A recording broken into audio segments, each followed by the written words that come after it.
Un evento storico, quello che ha portato la torre di luce dell'artista veneziano Giorgio Bortoli a New York, al Museo Garibaldi Meucci, dove le è stato allestito uno spazio adatto per darle risalto. La cerimonia del taglio del nastro si è tenuta domenica 21 maggio, segnando l'inizio di questa straordinaria esposizione, in una celebrazione di arte, cultura e spirito di unità. All'evento hanno partecipato oltre 200 persone provenienti da diverse parti del mondo e questa cospicua affluenza è stata una testimonianza dell'interesse e dell'apprezzamento per questa mostra straordinaria. Un ringraziamento speciale è stato rivolto a tutti coloro che hanno contribuito alla sua realizzazione, celebrando arte, cultura e storia italiana. Certo che per portare da Venezia a New York un'installazione di quelle dimensioni non è stato certamente semplice, ma chi ha permesso tutto ciò, l'esperienza se l'è fatta nel tempo. La torre di luce è giunta a New York grazie all'aiuto del nostro concittadino benemerito Luciano Boscolo Cucco, il quale ha fatto giungere ben altro.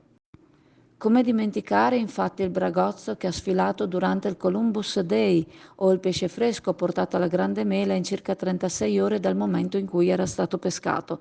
Anche in questa avventura Cucco ha fatto da mecenate, permettendo ad un artista veneto di far conoscere una grande opera in una grande realtà. D'altronde Cucco ama la sua territorialità e vuol portare dove può la nostra tradizione, la nostra bellezza. È già stato promotore di quello scambio culturale che ci vede uniti a Cervia e alla Rotta del Sale. Ora il suo intento è stringere legami tra le realtà del veneziano e la grande metropoli statunitense.